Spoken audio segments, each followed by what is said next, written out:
Ano, guys, ito na. Yari na. Gawa na yung ino-opera kong electric fan. Na-repair na yung ano niya.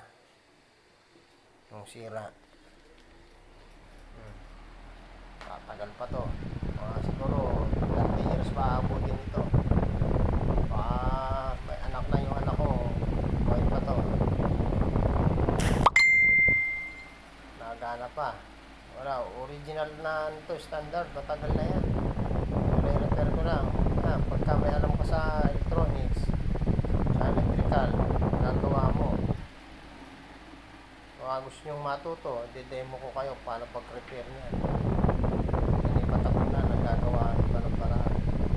Mas matibay pa yan sa mga electrical na yan, ang mabibili mo. Talaga ilang buwan lang bibilin mo, sira agad. Bili ka na naman ng bago. Ako, hindi na nabili yung electric fan.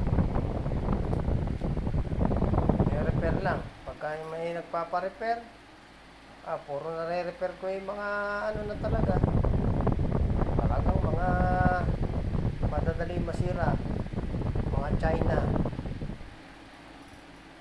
Mga hindi na kanso ang laman. Mga aluminum. Chrome lang ng ano, kanso. Pero aluminum na siya. Ito naman electric fan na to, palit na yan. Operado na rin yan. Nag-o-opera tayo eh. 12 volt na ang kanyang motor. Yan, meron na lang siyang controller, on off. Gusto mong mahina, yan. Kung malakas, yan, pwede ito. Sasagad mo lang ang volume. Parang radyo ba guys? So, tingnan mo, volume.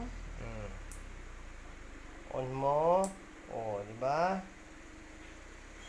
Yan, takbo na uli siya. Tayo na natin, sayang ano.